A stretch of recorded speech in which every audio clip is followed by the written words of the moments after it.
Rahim. Welcome to physics with Kamal Khan. Students, previous lecture में हमने acceleration से रिलेटेड कुछ पॉसिबल एमसीक्यूज़ को डिस्कस किया था।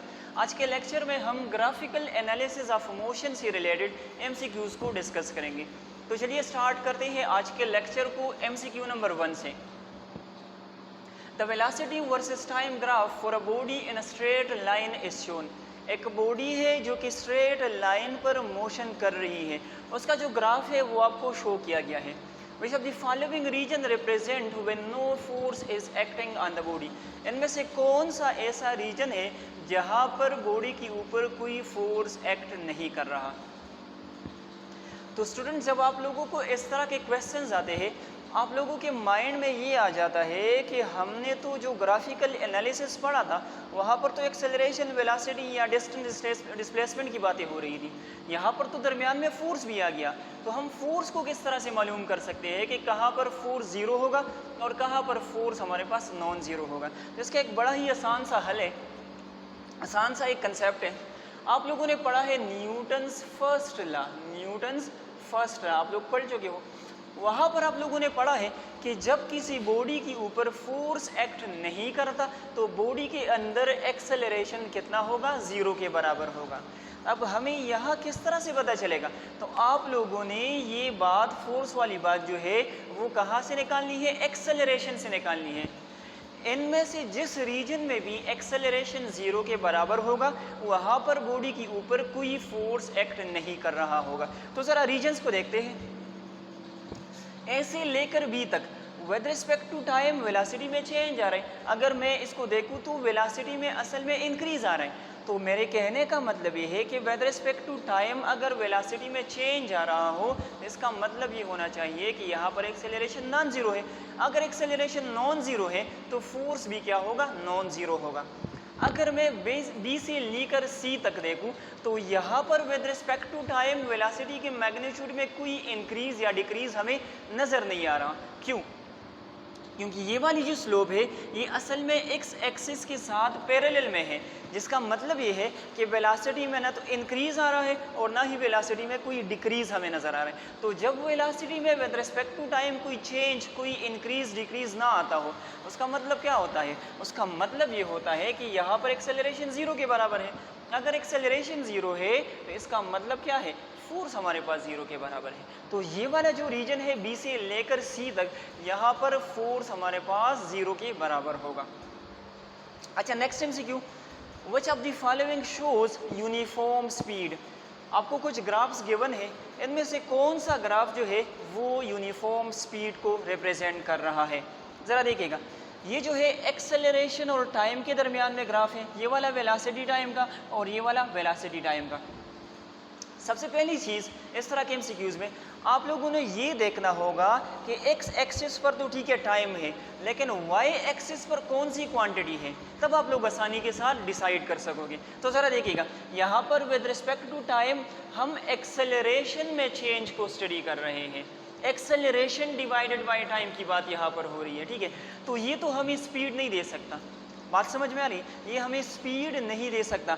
जब हम rate of change of acceleration को स्टडी करते हैं तो एक क्वांटिटी होती है जिसको हम जर्क कहते हैं, ठीक है।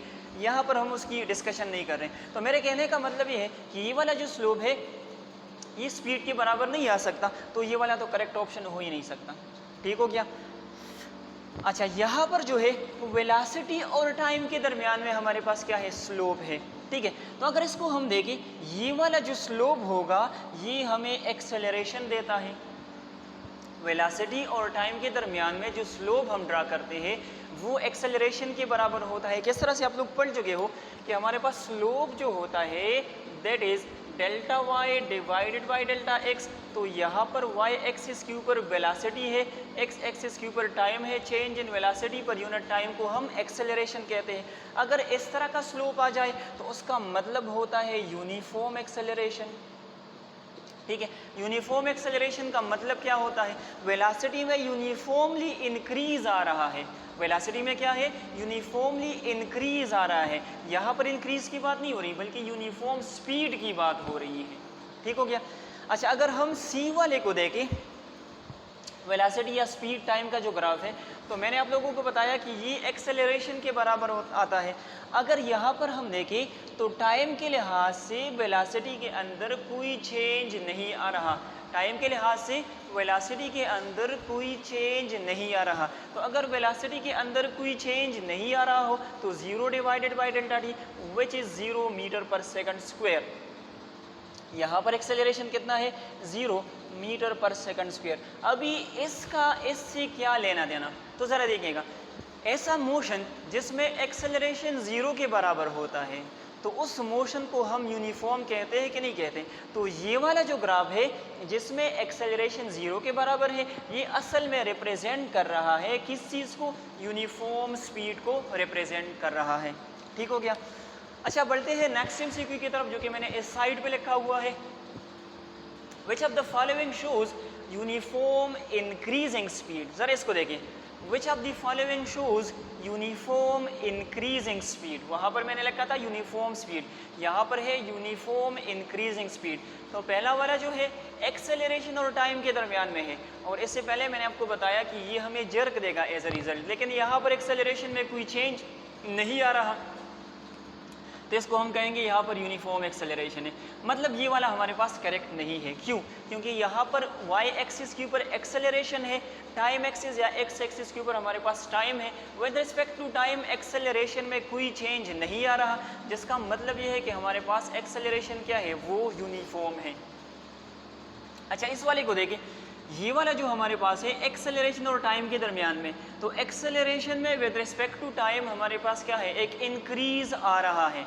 अच्छा, सी वाले को ज़रा देखें, ये वाला जो हमारे पास ग्राफ है वेलोसिटी और टाइम के दरमियान में, तो यहाँ पर वेलोसिटी में विद रिस्पेक्ट टू टाइम हमारे पास क्या है, एक इंक्रीज आ रहा है। ठीक है, तो अगर यहाँ पर हमारे पास इंक्रीज आता हो तो कहने का मतलब ये है क्योंकि विद रिस्पेक्ट टू टाइम हर एक सेकंड में यूनिफॉर्मली इसके अंदर इंक्रीज आ रहा है।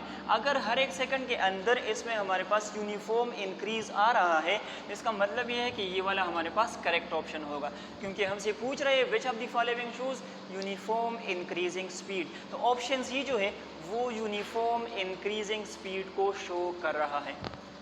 अच्छा, बढ़ते हैं नेक्स्ट एमसीक्यू की तरफ। विच of the following shows that the body is in static equilibrium.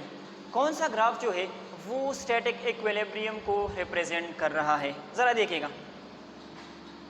ये वाला जो है वेलोसिटी टाइम के दरमियान में है, इससे हम कुछ और एमसीक्यूज़ निकालने की कोशिश करेंगे इसी वाले एमसीक्यू से। ठीक है, ज़रा देखिएगा, ये वाला कौन सा है, वेलोसिटी टाइम के दरमियान में ग्राफ है। तो अगर ये जो एक्सिस एक्स एक्सिस के साथ अगर ये वाला स्लोप पैरेलल हो जाए, इसका मतलब ये होता है यहाँ पर एक्सेलरेशन 0 के बराबर होगा। अगर एक्सेलरेशन 0 है तो बॉडी जो है, ए वाली केस की मैं बात कर रहा हूँ, बॉडी जो है वो यूनिफॉर्म स्पीड के साथ मूव कर रही है।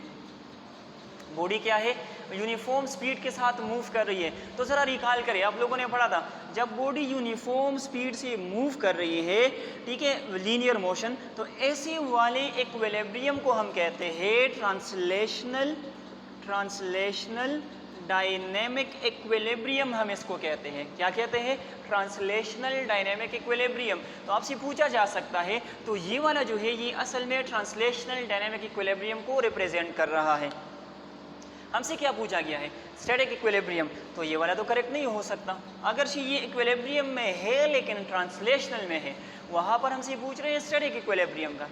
अच्छा, ऑप्शन बी को ज़रा देखें, वहाँ पर क्या है, ये वाला जो ग्राफ है ये डिस्प्लेसमेंट और टाइम के दरमियान में है। किसके दरमियान में, डिस्प्लेसमेंट और, ये वाला वेलोसिटी टाइम था, ये वाला डिस्प्लेसमेंट टाइम है, और लीनियर ग्राफ है, जिसका मतलब ये है ये भी हमें यूनिफॉर्म वेलोसिटी या यूनिफॉर्म स्पीड दे रहा है। तो यहाँ पर भी जो इक्विलिब्रियम होगा that is translational dynamic equilibrium. कौन सा होगा, ट्रांसलेशनल डायनेमिक इक्विलिब्रियम। तो ये वाला भी करेक्ट नहीं हो सकता। ज़रा ऑप्शन सी को चेक करते हैं, ये डिस्प्लेसमेंट और टाइम के दरमियान में है। With respect to time displacement में कोई चेंज नहीं आ रहा, तो जब डिस्प्लेसमेंट में विद रिस्पेक्ट टू टाइम कोई चेंज ना आता हो तो वेलोसिटी जो है वो हमारे पास 0 के बराबर हो जाती है। वेलोसिटी कितनी होगी, 0 के बराबर होगी। अगर वेलोसिटी 0 के बराबर है तो इसका मतलब क्या होता है, बॉडी जो है वो स्टेट ऑफ रेस्ट में है, और जब बॉडी स्टेट ऑफ रेस्ट में होती है तो उसको हम कहते हैं static equilibrium. So option C is the correct option. ये वाला ट्रांसलेशनल डायनामिक, ये वाला translational dynamic, and this one is static equilibrium. Last जो एमसीक्यू है बड़ा ही सिंपल है। The slope of displacement time graph gives. Displacement और टाइम के दरमियान में जो स्लोप होता है उसको हम क्या कहते हैं? तो आप लोग जानते हो, यहाँ पर मैंने डिस्कस भी किया, इसको हम कहते हैं वेलोसिटी। ठीक हो गया। आज के लेक्चर में हमने कुछ एमसीक्यूज़ को डिस्कस किया। इंशाल्लाह मेरी कोशिश होगी कि इसी टॉपिक के ऊपर हम मज़ीद कुछ एमसीक्यूज़ को डिस्कस करें। अगर फिर भी कोई मसला था तो इंशाल्लाह हम टॉपिक को भी डिस्कस करेंगे ताकि आप लोगों को कम्प्लीटली ये टॉपिक क्लियर हो जाए। आज के लिए इतना ही। इंशाल्लाह नेक्स्ट लेक्चर में मज़ीद एमसीक्यूज़ को डिस्कस करेंगे। तब तक के लिए अल्लाह हाफिज़।